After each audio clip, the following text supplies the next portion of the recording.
Hinge is the dating app designed to be deleted. Hinge prompts help you show off your full personality and connect with someone who appreciates you. Specifically, Hinge's LGBTQIA+ prompts are designed to help queer daters better connect based on similarities, interests, and compatibility. Plus, these prompts were created in collaboration with GLAAD, so they are by the people for the people. So, like, one prompt is, the first time I knew I was gay was, and it's funny, like, the first time I knew I was gay, Ronnie, is I was reading Nintendo Power magazine, and they had a spread about Castlevania 2, and they had, like, this beefy model guy as, like, the Castlevania guy, and I was like, who is that? And that's when I knew I was gay, and that's what I would put on Hinge. Oh, God. And let's not forget the classic international mail catalog. Oh, wow. The best. Download Hinge and show off your full self using their LGBTQIA+ prompts today. Then find someone worth deleting the app for.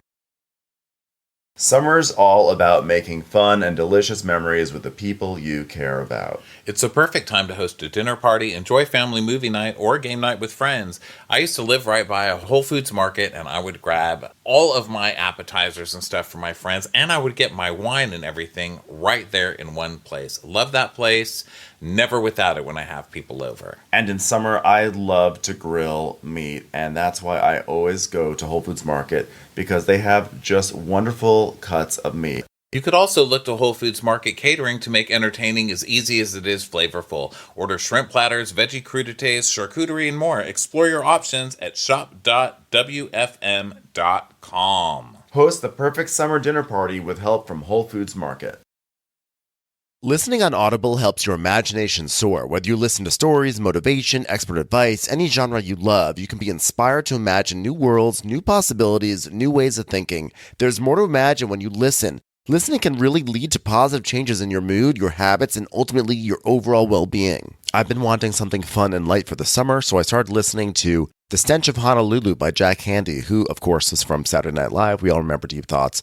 And it's true. I really feel like my imagination is bursting at the seams right now. As an Audible member, you can choose one title a month to keep from their entire catalog, including the latest bestsellers and new releases. New members can try Audible free for 30 days. Visit audible.com/crappens or text crappens to 500-500. That's audible.com/crappens or text crappens to 500-500.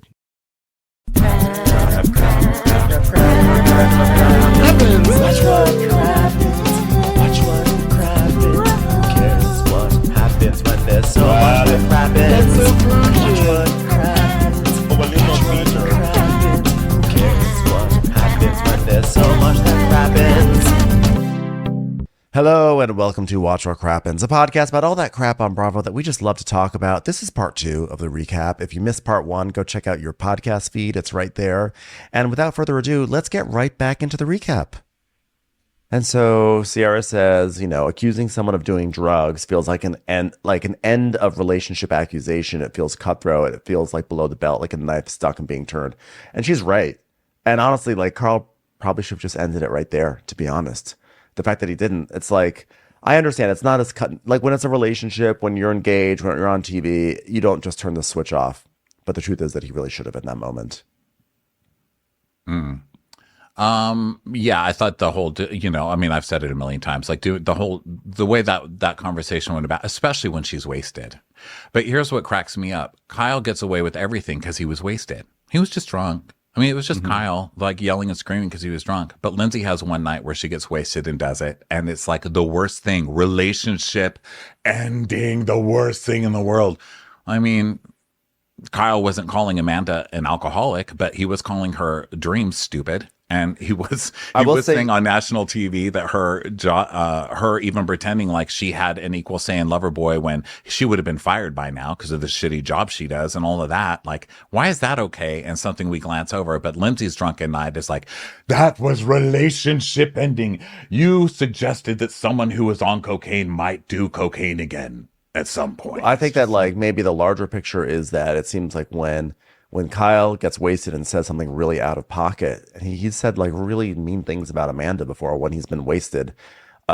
There is an attempt to contextualize it, to understand where he was coming from, have a conversation about it, to get to the deeper thing and have resolution. And when Lindsay does it, there's no attempt to contextualize it. There's no attempt to understand like maybe what drove her to say it, or, you know, not to say if you say something shitty, it doesn't mean you are automatically given the right to understand why you said something shitty, because like you're not owed it. But just saying that like the playing field is not even. Right, but she was trying to she was trying to contextualize it when she was saying, you know, I was in a relationship with him, Kyle, and then Kyle jumps in with it. Meaning that like no one gives her that, right? Like so no one. She it's can't like contextualize it because no one will let her say what she's trying to say, which is, I was with this man when he was on coke and treating me like that. So when he treated me like that again, I was saying, this is like cocaine Carl, is like the Carl who was on cocaine. I know it wasn't right, but that's what I was thinking at the time when I was shit-faced. Sorry, you know? Yeah. Like. So then Carl's like, well, you know what? Like, she's like, Andy says, was there a point where you felt like her support changed? Because, well, you know, she's been really supportive, and like, I have baggage. It's like a lot. I've like a lot of baggage. And Paige is like, Carl, you talk very badly about yourself when really you should be talking badly about Danielle's dress. Sorry. It's so fun to go to that well. He's like, do you even read the internet? Do you see what people say about me? Of course I feel bad about myself. And he goes, well, the internet is hateful. You know, it is hateful. And Paige is like, just because you're sober doesn't mean you're in the disregard pile. I mean, these jokes just write themselves. Like where Danielle found her dress. Am I right, everyone?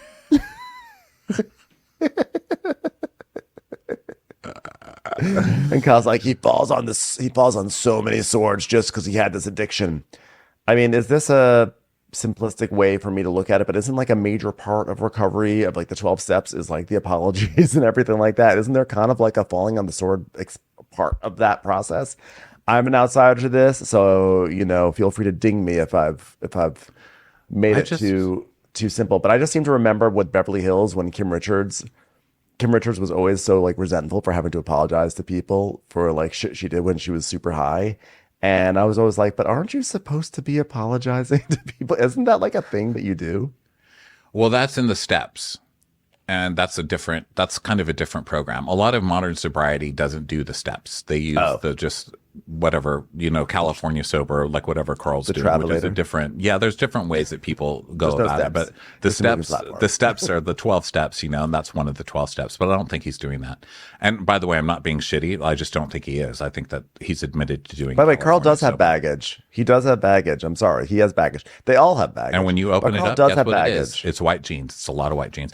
Here's my thing. When he says, when Paige is like, well, it doesn't, just because you're sober doesn't mean you're in the disregard pile. Who's villainizing Carl for being sober? Let's not make this narrative that everyone's looking down on Carl because he's sober. I don't see where that's happening. I think if anything else, Carl's sobriety is lifting him to this sainthood where nobody will call Carl out on anything because he's sober. The truth is this, on top of everything else, Danielle was completely right. This was way too fast of an engagement. I mean, we all knew that. We all knew like it was too fast, but like their relationship, the first year or so of their relationship was like built on personas they wanted to have. And Lindsay was babying Carl. She was like, hey, babe, you want to do this? Can I get you this? Can I do this, baby? And like she was treating him with kid gloves. And he was like, oh, yeah, this is great. Oh, I love it. And then eventually she just is like, I don't want to do this anymore. And her real sort of attitude towards him came out. And I think that and his real attitude towards her came out. And I don't think he really could deal with that. I think he actually really liked being babied. And I think it's really difficult.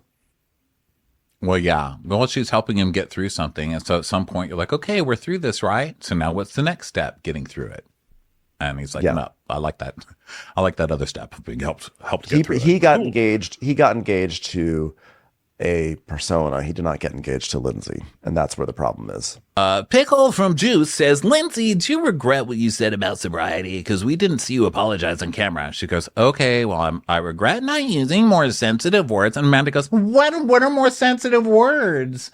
Probably my wife is a bitch.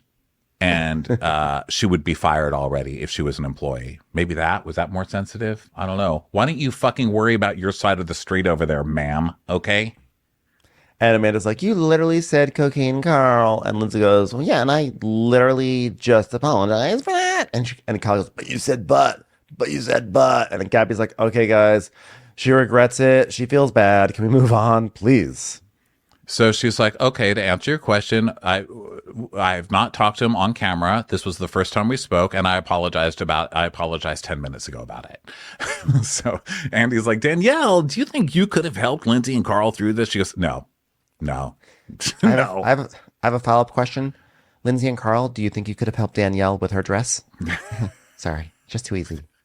I have a question for everybody. Is Danielle's dress helping anybody? It's not.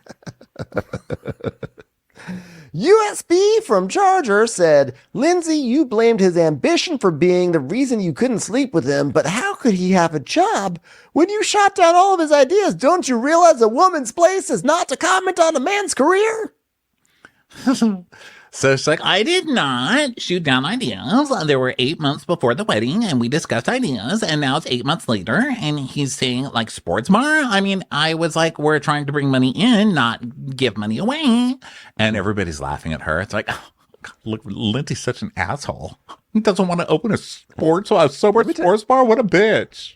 If Craig told Paige, hey, chicken, I want to open up a sports bar, but it's like you can also sew and we don't sell booze in there, she'd be like, yeah, never do that. Go back to fixing your pool. Like, she would be like, this is ridiculous.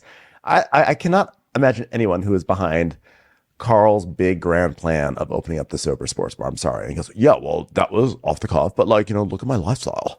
I don't want to ever drink again. Okay. So I want to lean into non-alc, like, like a cafe or like a non-alc sports bar, which by the way, I'm about to open up. Yeah. It's gonna be like a sports bar without booze. It's like, we're going to sell coffee and we're thinking about calling it like, I don't know, like Moon Cash or something like that. Or like Planet Buckaroos.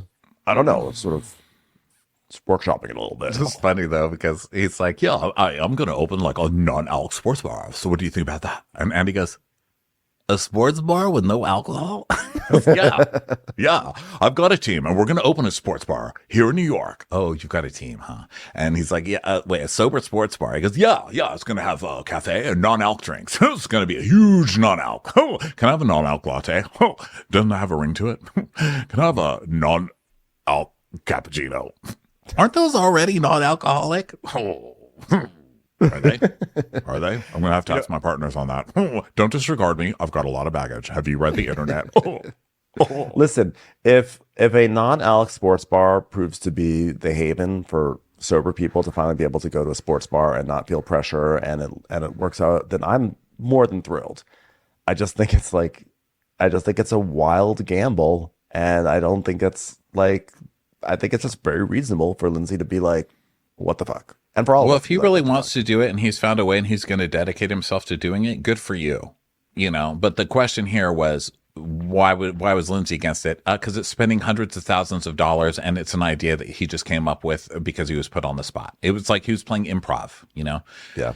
So then Carl's like, yeah, it's my calling. And Lindsay goes, yeah, but at that point it was so many ideas and he had all these months and he was just throwing, like, it's like he was writing ideas on pieces of paper and then throwing them in the air. Like, should we do this? Should we do this? And Paige and Sierra are just cracking up like she's completely just like this insane person for saying any of that. And I really just need them to play clips of Paige being like, Craig, a racehorse? You're an idiot. Oh my God, look at Lindsay expecting her man to have a job. That is ridiculous. So Carl's like, but you know what? I was bringing money. I was like making influencer campaigns. And he's like, yeah, and you were making the same amount on the show, by the way. And Amanda's like, yeah, it's like a lot of money. And Lindsay's like, and when the show goes away, it's like, it's one thing to like want to get married. It's expensive. But like, if you want to have kids, like that's expensive. And Paige is like, yeah, but like, what if he turned around on you and been like, fuck you? You would have been like, fuck you.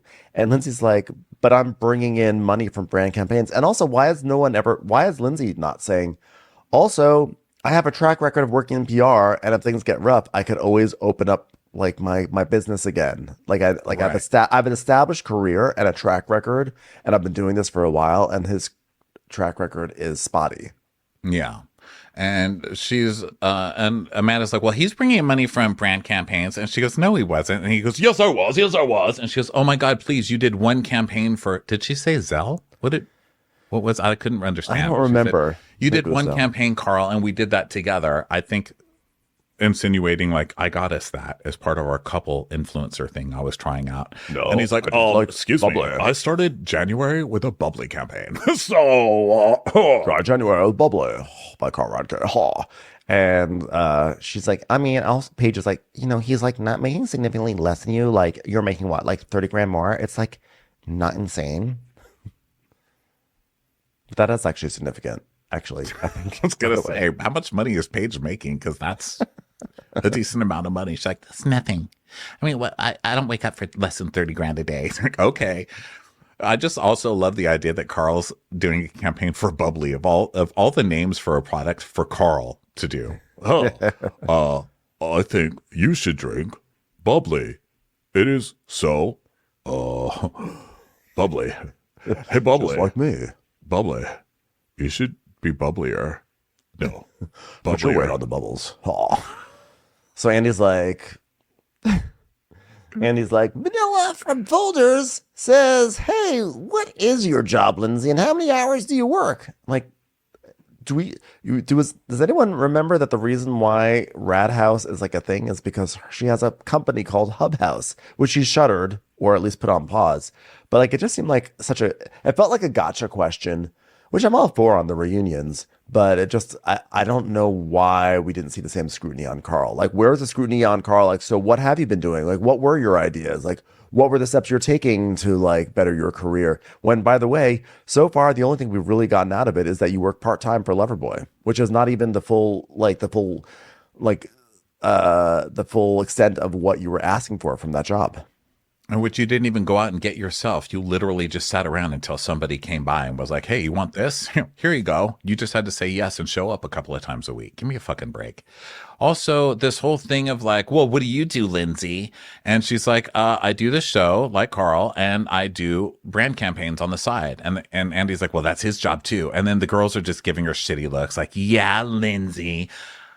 Could you imagine, would you think Paige for 1 second would be dating Craig if Craig was like, oh, I don't have a company and I'm not trying to make 10 businesses happen at one time. Right. You know, but I was thinking about like she wouldn't be with some Craig if part-time he work was at just Chef's Bar. some fucking guy sitting around on a couch who was on a reality show a few months a year. There's no way in hell.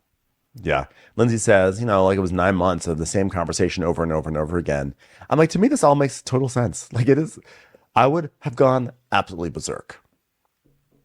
And I think your point of their whole deal was we're getting ready to settle down and have children, and I want to be a stay-at-home mom. And okay, I'm going to go out and provide. Okay, well, what are your ideas to do that? That's a totally normal conversation to have, and they're all acting like she's on planet Mars. And also, like, him being an influencer is fine, but like she also has a realistic view of like Summer House is not going to last forever, or we're not going to last forever on it. And like our influencing stuff is all going to be contingent on that. So what happens when the influencing money dries up, because that's so ephemeral? Like, what about an actual long-term plan? Yeah. So Andy's like, Well, moving on, Carl, let's talk about your mom and stepdad. They told you guys weren't ready for marriage. and then we see the clip of the Reverend in his More Life shirt being like, I wouldn't even marry ya. and Andy's like, so did you know before the visit that they were worried? He goes, Well, I knew they had a little concern. Oh, but I didn't go for a premeditated conversation like the internet saying. They're so mean. I wanted to share positivity, which is why I talked about how abusive Lindsay was. And then when said, gosh, guys, she's being nice to me. She hasn't hit me lately. I mean, I just can't believe they had that reaction. I totally didn't tell them to do that. Yeah.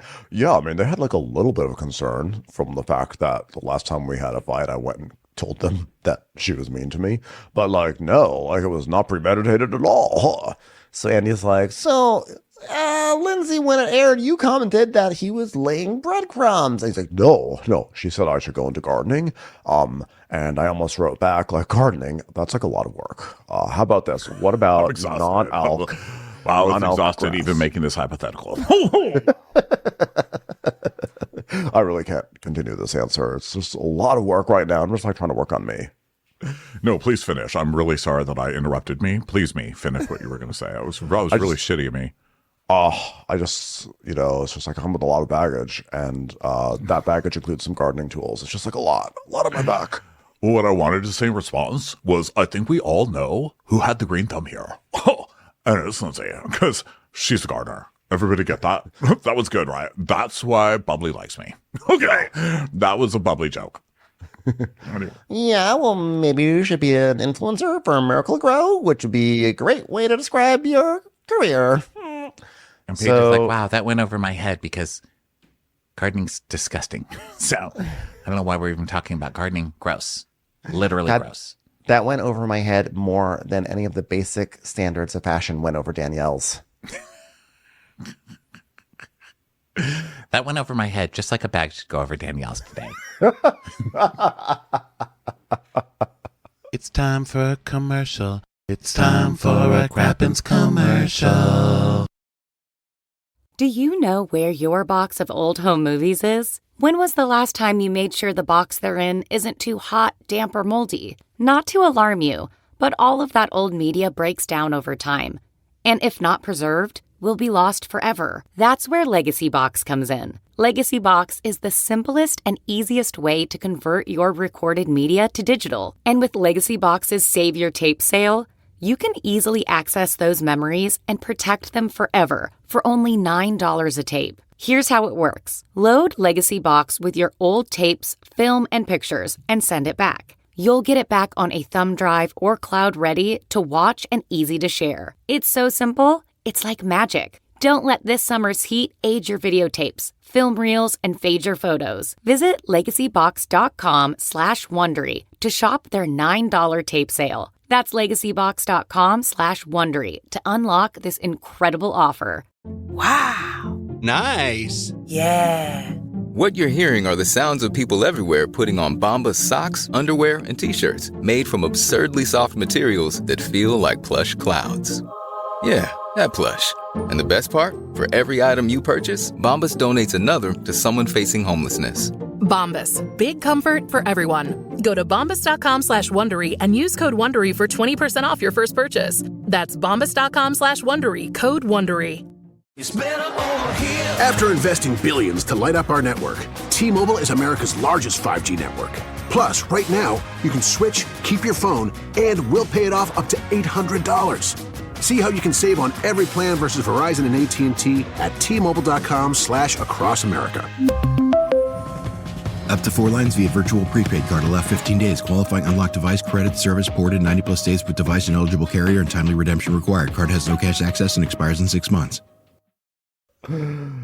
So Lindsay's like, look, I mean, that level of conversation, like, I get that you might not know what Lou's going to say, right? But I don't know what conversations they had prior to the cameras rolling. He goes, no, we didn't have any conversations. Yeah, you did, because, and then Amanda goes, yeah, he just got there the night before. And Carl goes, yeah, he's a minister. And Paige goes, yeah, I don't think you can trust ministers, right, guys? Guys, they're not saying Carl gave them a script. That's not the point. And you guys are smart enough to know that's not what's being said here. What's being said is that Carl went and told his parents how awful Lindsay was, how she's drunk, how she's abusive, this and that, and then went to them on camera on purpose, acting like, oh, guys, and they're so worried that they're saying, Carl, you can't get married to this person, and then acting like, well, my parents just randomly think that I shouldn't get married, so I shouldn't, maybe that's a sign that I shouldn't get married. Well, they're saying that because of stuff that you've told them, Carl. So this whole thing of like, Carl's never said anything to them. Ministers wouldn't lie. Oh my God. I agree. I don't think that they had I don't think they had marching orders, but I do think that they came in with a certain perspective, which, by the way, their perspective is not really that wrong. It's totally absolutely correct. If your child comes to you and tells you, I'm trying to be sober, I'm with someone who's drunk that's constantly yelling at me, and we're constantly fighting, we're having knockdown, drag out fights, of course you're going to say, don't get married. You know, I mean, right. I think that their advice was good. That's what our advice has been. You know, we're not even anybody's parents. But the fact that he that he had a scene with them, it does feel honestly like he wanted to get on-camera support. Like, see, look, even my parents say it. It's like, of course they're going to say it. Even a minister thinks that Lindsay's insane, is what he's going for. It's just such gaslighting. So Andy's the whole cast at this point, the whole cast, like, Paige is like, yeah, ministers are going to lie. I'm sure. Like, you can't trust ministers. Am I right? You know that. I don't think it's gaslighting. I think it's just that the cast has a perspective and they're entrenched in it, and they don't really see how there's actually, I think, more going on here. And so Andy is, Andy's like, well, is he that good of a producer that he's like, oh, I'm going to dump her, but I need Lou to say it on camera? And it's like, it's not that he's so good of a producer, but I think it's when you're kind of, listen, I say this as someone who is I have actually a lot of similarities to Carl. I feel like a lot of times I don't necessarily advocate for myself the way I should. And I've been working on that and trying to advocate for myself a whole lot more. And a lot of times it's like you're scared of getting bad reactions and people, whatever. And so sometimes you do actually kind of like align yourself with people who are going to say it for you because it's very scary for you. So it's not that like you're, such a producer, but it's like it's kind of in the way you move. It's like you're sort of like, you've learned that this is how you can kind of like survive. And so I don't think that he is being like a producer in this situation. I think he is going to his natural instincts of seeking out the people who will advocate for him because he doesn't want to do it himself. Yeah, which I mean is a very diplomatic way of putting it. I think that road still leads back to he's being a manipulative producer. He's saying, this is the narrative I want on camera, and I need to have Reverend Lou and my mom being worried as hell that Lindsay is trying to take me back to alcohol because she's an alcoholic who's abusing me and doing all this stuff. And I think he's purposely getting that on camera to lay groundwork, which is, to me, manipulation, which is what Lindsay said. So agreed there again. And so Andy's like, is Lou that good of an actor? No, the point is that he's not acting. He's reacting to what Carl is telling him. No one is accusing Lou of acting. They're taking these little things and they're twisting them. No one's saying Lou is an actor. They're saying Carl is leading them to say certain things on camera. So,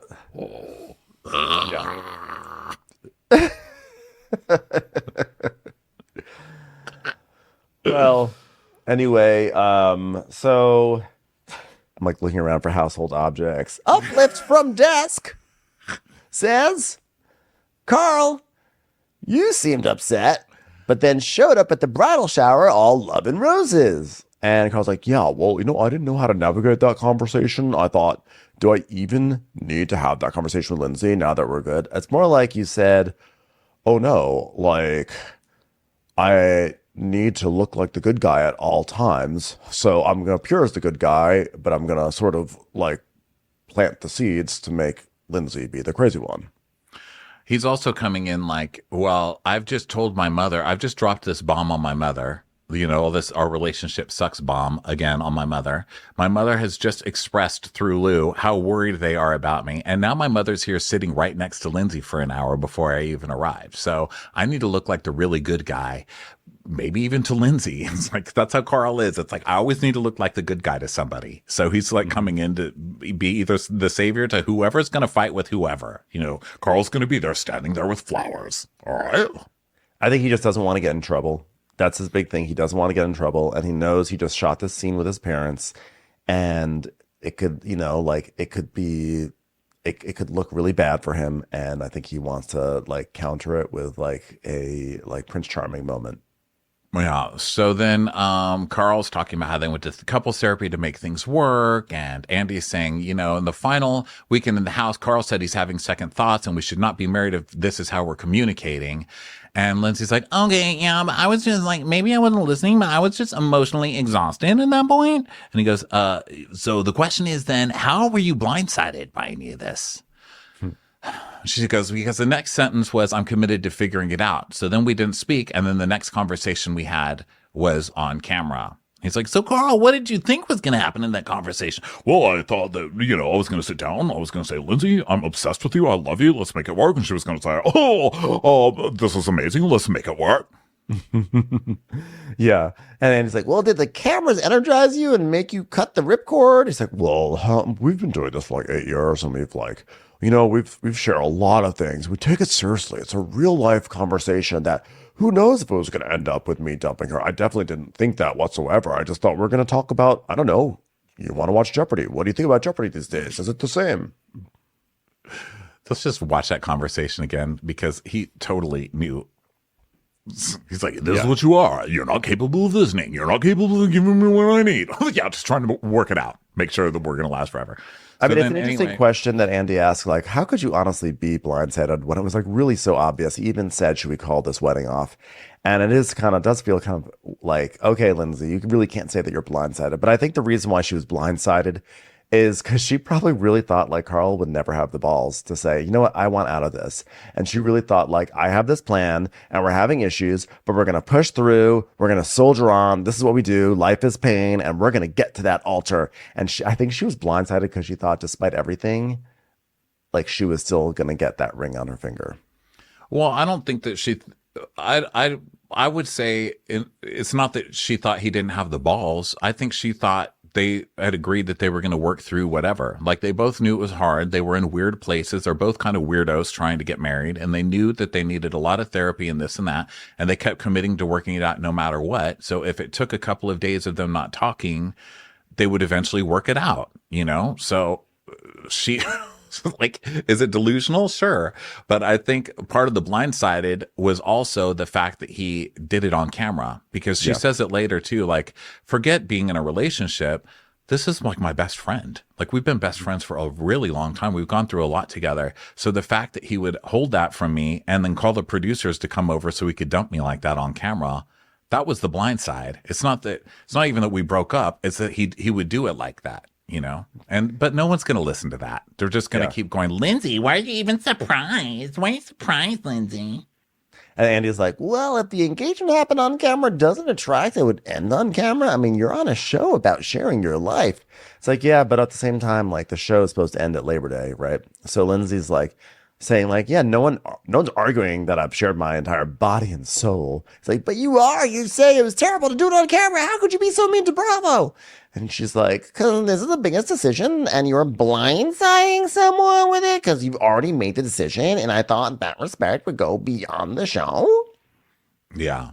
I mean, I love that Andy's just so confused by it. How dare you say it's terrible to get dumped on camera? This is Bravo. What are you doing? It's such an honor to have your humiliation broadcast far and wide. So gross. So Kyle's like, Yeah, well, Kyle's like, oh yeah, Carl wasn't sure. He wasn't sure. I was with him. I remember he was like, Kyle, I'm so unsure. I'm so unsure about this breakup scene. Like, am I going to be okay? I was like, you're going to do great in your breakup scene. It's not really a breakup scene, but could be if you decide to break up with her, which you probably won't. Because who's going to support your relationship with Lindsay more than me? The guy who's been telling Lindsay to shut the fuck up and calling her crazy all day. Okay. Hey, okay, everyone, I want to make a point. Is it about how terrible Danielle's dress is? I mean, it has to be said. I'm going to make a point too with my finger. That girl is dressed terribly. That girl. Okay, y'all don't decide what is shot. Okay, production decides. And you guys had this horrible weekend and production wanted to follow up, especially once Carl said, hey, I think I want to break up with her on camera. Okay, so they shot those two and they wanted to shoot. They shot Carl and Kyle and they wanted to shoot Carl and Lindsay afterwards. So the notion that Carl called the shots on this situation is absolutely wild. I thought it was agreed that Carl called them. I think the only thing that's in flux here is why Carl called them. But Andy being like, oh, well, you don't make the producers do anything. Oh, really, Andy? So the housewives never call. Really? So what about Ariana's whole thing when she found out Tom was cheating and immediately called the producers? The producers had nothing to do with that. I mean, come on, give me a fucking break with this. Yeah, so Andy's like, I'm just making it clear because that's the narrative that the audience has due to crazy pants right here. So Lindsay's like, yeah, but then like Amanda, like what happens when you call the producers and say, hey, I'm having serious thoughts about ending the relationship? It's like, that is, Lindsay's right. Like if you call the producers and say that, they're going to get their cameras over there right away. Yes. But Amanda says that Carl didn't do that. Well, they're saying now I think they're going on semantics. Like, what did Carl say? Okay. Like, Carl probably said, I'm going to have a tough conversation. Carl didn't call them. They're just saying he didn't say that. You see what I mean? So, okay, so he did call them. So then what? He's just calling to say, hey, guys, I know we shot. I know that we ended up fighting and that the season ended, but I think we really need to get the cameras back. It's really important. It's going to be huge. Not really sure what's going to happen. Probably we're just going to hug. So I just need all the cameras back there to see us hug. Like, what the fuck? Of course he's calling them, and they're going to, even if he didn't tell them why I'm going to dump Lindsay today, he's calling like, I have something big, get Andy in a camera. Mm-hmm. So This show. So Andy's like, okay, well, Lindsay, there's narrative that you were blindsided. She goes, yeah, I was extremely blindsided. And Amanda's like, oh, what was her definition of blindsiding? And Lindsay's like, looking back, it looks like you've been planning to do it for the whole summer. And now they're like kind of like laughing at her that she has these wild conspiracy theories, that it was like so premeditated. Yeah, they're just like openly laughing at her now. Like, oh, come on. Where does she come up with this stuff? My God. I like this point where she's like, I'm not going to say I wasn't blindsided. Like, I didn't know that he was thinking a lot of this stuff because he didn't tell me he was, a lot of the stuff. The conversations you guys see are him having conversations about me with other people when he was with me. And that's true because when we saw Carl through most of the season, he's just going, okay, Lindsay. Okay. Yeah. You're totally right, Lindsay. And then just going and acting like a victim about it to everybody else. So So Andy's like, what's funny? I thought it was you'd break up with him. I thought you'd say, hey, Carl, you've been sending me mixed messages the whole time. We're done. I'm out. Deuces. And then she's like, well, then she goes, well, I didn't expect somebody to call off the wedding and Carl goes, no one stood up to you before. No one ever stood up to you. How is that true? You guys have been here giving her shit for years. All you literally do is wrote stand an up to her. 18-page manifesto to her once. Her first season was with Everett, constant fighting. Literally everybody on this stage has stood up to Lindsay. Give me a fucking break. Yeah. And Lindsay's like, yeah, what is wrong with you, Carl? You're so nasty. And he's like, well, I thought there was a chance you'd have some sense of self-awareness. I mean, from Kyle, that's hilarious. She's From like, the drunk in a mullet. From the drunk in a mullet taking DJ classes in New Jersey. I do have self-awareness, but I'm not going to say I wasn't blindsided. I didn't know he was thinking stuff because he didn't tell me we're having conversations with everyone else. And Oh, yeah, you're hard to communicate with. You're hard to communicate with. Oh, and you know what you're not hard at? Hugging. I need it harder. Harder. Excuse me. Harder. So Carl's like, I felt bad for in that relationship. I feel bad for Carl. And also I felt bad for Lindsay too. It's just the way that it was handled after in the press. No, you were totally planting seeds. You were totally rubbing Carl the whole season anti-Lindsay, as you have for years, which I don't really even blame you because you and Lindsay have like this rivalry or whatever you two have is kind of separate. But to act like, oh, I just felt for everybody. It's just how Lindsay handled it in the press. You know what?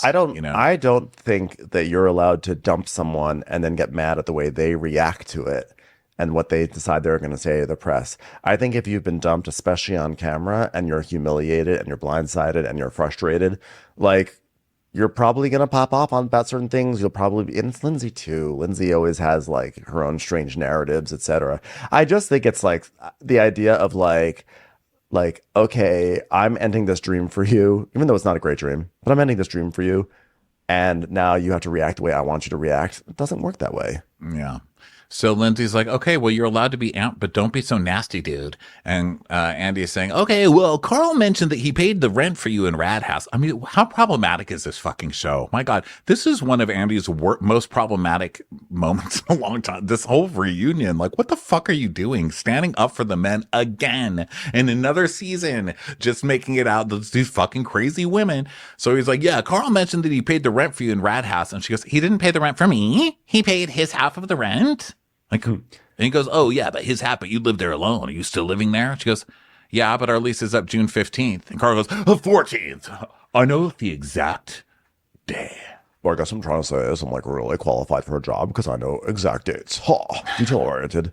So she basically says she's staying in the place. She's not moving out. And Jesse laughs and he goes, yeah, she can afford it. Yeah. Which, by the way, exactly. She can afford it. So Eddie's asked if she's seeing anyone. He's like, yeah, I'm seeing a wonderful man. And then she's saying how he's incredible.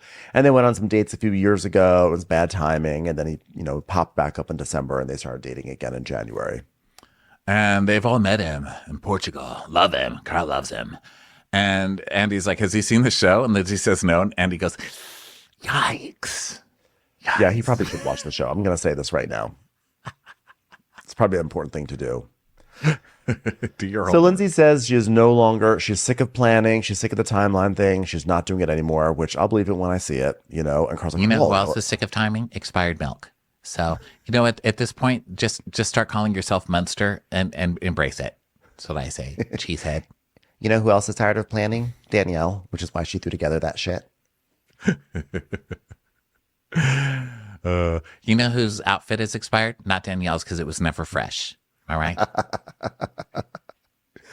Carl's like, well, I wish Lindsay nothing but happiness. It's like, all right. Well, looking back, is there any part of you that thinks Carl did you a favor, Lindsay? And she's like, I think the decision he made was the best for me, even though I don't agree with how he did it. It was like really disrespectful and it wasn't handled right. But like, forget the relationship. It's like we had a friendship and like, I don't like that. You know, her whole thing is that like, I don't like being told I'm being dumped. She's like, it should have been a conversation where we mutually agree, which I don't know if that's realistic. If someone wants out of that relationship, like it sucks, but you're out, like they're out, you know? I think she's just saying she doesn't like the gotcha moment for TV cameras.